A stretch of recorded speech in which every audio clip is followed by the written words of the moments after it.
chapter 35. The wilderness and the parched land shall be glad, and the desert shall rejoice, and blossom as the rose. It shall blossom abundantly, and rejoice even with joy and singing. The glory of Lebanon shall be given unto it, the excellency of Carmel and Sharon. They shall see the glory of the Lord, the excellency of our God. Strengthen you the weak hands, and make firm the tottering knees. Say to them that are of fearful heart, Be strong, fear not. Behold, your God will come with vengeance, and with the recompense of God he will come and save you. Then the eyes of the blind shall be opened, and the ears of the deaf shall be unstopped. Then shall the lame man leap as a hart, and the tongue of the dumb shall sing. For in the wilderness shall waters break out, and streams in the desert. And the parched land shall become a pool, and thirsty ground springs of water, and the habitation of jackal herds shall lie down. It shall be an enclosure for reeds and rushes, and a highway shall be there, and a way, and it shall be called the way of holiness. The unclean shall not pass over it, but it shall be for those. The wayfaring men, yes, fools shall not err therein. No lion shall be there, nor shall any ravenous beast go up thereon. They shall not be found there, but the redeemed shall walk there, and the ransomed of the Lord shall return, and come with singing unto Zion, and everlasting joy shall be upon their heads. They shall obtain gladness and joy, and sorrow and sighing shall flee away. All right, let's go back up to verse 1. And then, yesterday, we had called the nations and all the people of the earth and everyone to hear. For the Lord had this great anger against the nations, and he was taking it out upon the nations, even because they had looked in and seen the weakness now when he was punishing Israel for their idolatry ways. And we're going to find out, because they did so, God has had a recompense, even so to speak, a payback. He has rewarded them for their deed, and he has made drunk his sword, even in heaven, and now he has come onto the earth to slay even these men who are responsible for this. And this is that year of recompense, even for this controversy of Zion. And we also found out this punishment is going to be a perpetuation, a place given to these beasts of the earth, these beasts, even those that hunt the souls of men, and he is given to them forever. And in this, see, this is a land of understanding. This is a place of understanding, and that's what we're talking about. And we're going to start here, verse 1. The wilderness and the parched land shall be glad, and the desert shall rejoice and blossom as the rose. And this is that land, this parched land, even this place that God has punished. And he's punished through the law, through idolatry, through the fact that he gave the law to save you. He gave the law for your own protection, for your own good, see. And he said, you shall have no other gods. And that's to keep you from going astray and chasing after this ignorance that men have made. He said, you shall not make you an image. And that's to keep you from being brought under the ignorance of men once again as a form of oppression. They think they hold this understanding over your head, something you're constantly reaching for, thinking they have, which they don't have. God says, I took all that away from them. And this is what we're talking about. And this parched land, even those of Israel, who he has scattered, he has brought judgment on, just like he said he was going to do. This wilderness, this wilderness is a place where the words drive out. And this parched land, even Zion, this parched place, but this parched land are those that are feeling the breath of God, those that the law is coming against. 2. It shall blossom abundantly and rejoice, even with joy and singing. The glory of Lebanon shall be given unto it, the excellency of Carmel and Sharon. They shall see the glory of the Lord, the excellency of our God. And they shall see the work of God. They shall see the magnificence of God, how God has worked, because God has done a marvelous work in the earth. And now the desert shall begin to blossom. God's pouring out the truth. God's pouring out understanding. He says, I have done this. See, I declared this from the beginning, and before this happened, I told you it was going to. And now for those that have waited, see, that have been patient, that have been obedient to the law of God, this desert place begins to break forth in understanding. They begin to see this great work of God. Lebanon, this place that was made white. See, this glory is given to it. It's made white. Because we're talking about the redeemed of God. God's going to redeem his children. God's going to redeem Israel through this understanding, even this in this land of understanding. 3. Strengthen you the weak hands, and make firm the tottering knees. These that are weak. Be strong now in your work. Be strong in your obedience to the law. Because once again, God has shown himself great in the earth. God has shown himself mighty in accomplishing these deeds that he said he would do. And he's caused all the nations to err.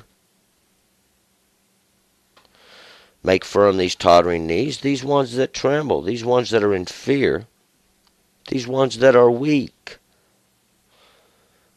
4. Say to them that are of fearful heart, be strong, fear not. Behold, your God will come with vengeance. With the recompense of God, he will come and save you.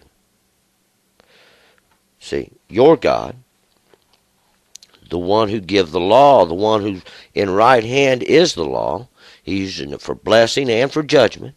God does these things, see. Men can't control these things.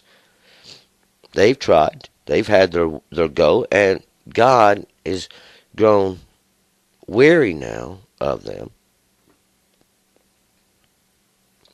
God's come. God's come in vengeance and with a recompense. See, you're going to receive your just reward. You are receiving your just reward as you are being delivered up to the fire.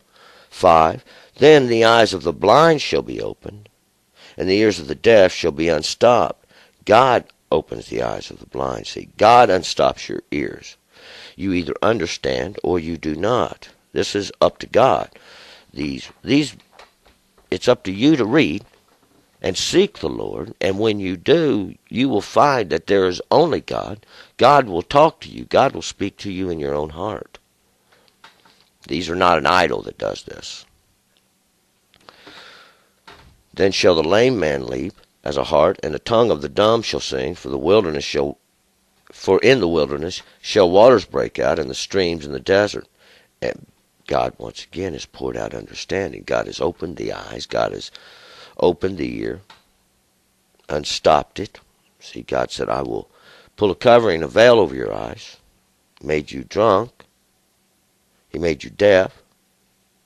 The lame man here leaping, this is not the man who is physically lame, but spiritually lame. He is spiritually lame. God has lamed him. God has took off one of his legs, or he is lamed that he cannot walk. He has no understanding in the spirit. He cannot stand before God.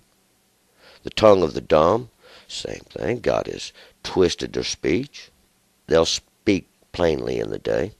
When God pours out understanding on the earth, he says, this is my work. This is what I have done. Men did not do this. And he caused all the nations to rush into it. Just like he said he was going to do. See, this is what God does. This is how God works. It's in judgment. See, and God has come. This is the evidence. And the parched land shall become a pool, and the thirsty ground springs of water, and the habitation of jackals, herds shall lie down. It shall be an enclosure for reeds and rushes. This parched land, this desert place where God has opened up the truth and poured it out, even those that are thirsty can drink. God has poured out understanding on the earth. God has proven himself so that you can believe in him and nothing else. We don't have to have something to say, here is God. We see the evidence of it in all the earth. But this is the place of jackals, and herds shall lie down there. And these herds are this flock of God, this flock that God is bringing up out of it. See, God's adding to, this was the purpose of it in the beginning. God says, I'm going to add to the flock. Israel. And then, when you see the children, the work of my hands in the midst of you, you'll know I'm God. And that's what's going on. And it shall be an enclosure for reeds and rushes. And these reeds and rushes are these prophets and priests. It's exactly what Ishiah says they are, and he uses it as this example several times. And it's an enclosure for them. It's a cutoff place. It's a trap for them. 8. And a highway shall be there, and a way, and it shall be called the way of holiness. The unclean shall not pass over it, but it shall be for those, the wayfaring men. Yes, fools shall not err therein. And a highway shall be there. This is a highway. This is spoken of many times in the Bible. This highway is a highway of understanding. See, it's a highway of understanding. There's only one way up on that highway, and that's when you're obedient to the law of God and you understand how God works his deliverance in the earth. Then you will understand. You can get on the highway. It's a highway of holiness. It's a highway of hallowedness. It's a highway that God made. See, and this hallowedness, you shall not partake of any hallowed thing. See, you cannot take of any hallowed thing. These things belong to God.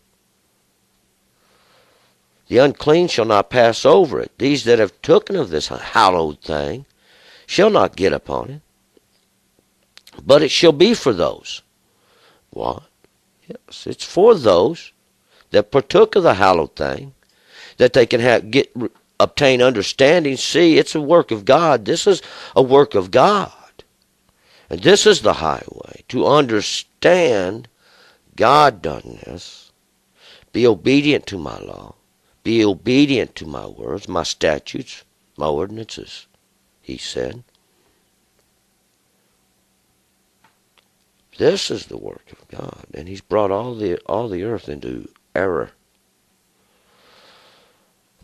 It's a witness. The wayfaring men, yes, fools shall not err therein. These wayfaring men are these merchant men, these traveling men, these men that went around selling their goods, selling their idols, selling these little whittlings they would make on the road as they went, making all sorts of images, chiseling them out of stone, wood, and everything else, and they would sell them. These are the ones we're talking about. Fools shall not err therein. You won't find these on the road. You won't find these there anyway. God has used it to cut those off. 9. No lion shall be there, nor shall any ravenous beast go up thereon. They shall not be found there, but the redeemed shall walk there. The redeemed of God shall walk there. No lion shall be there, this that tears, nor any ravenous beast. These ravenous beasts are even these beasts that hunt the souls of men, that are bloodthirsty. They will not be going upon it. They shall not be found there. The redeemed shall walk there, the redeemed of God. See, God has come to prove himself marvelous in the earth, to show himself magnificent above all understanding. This is the redemption we're talking about. 10. And the ransomed of the Lord shall return and come with singing unto Zion, and everlasting joy shall be upon their heads. They shall obtain gladness and joy, and sorrow and sighing shall flee away. And the ransomed of the Lord, these that were given over unto this, these that were punished by this, these which judgment were upon, they shall return with understanding, even with understanding, and come with singing unto Zion, this parched place, with singing, because they have seen this marvelous work. They understand it. They see what God has done. And everlasting joy shall be upon their heads. There will be no way to ever disprove this. You'll not raise up no image for them. You'll not make an idol for them. You'll not stand up and teach happiness and joy for them. You'll not give them cookies and sweet cakes. You'll not sew pillows to the arm for them. They shall obtain gladness and joy, and sorrow and sighing shall flee away. For God has redeemed them, not man, not the atonement of sacrifice. God had done it through the proving of his marvelous work that he has done. This is the glory of God. This is all he allows you to see. Moses was hid there in the cleft of the rock, and God passed before him, and only God's rearward did Moses see, for the Lord held out his hand, and we could see what came after God, what the work was. And this is what is before God, too, this judgment, even, that's in the earth. All right, we're going to move on to chapter 36.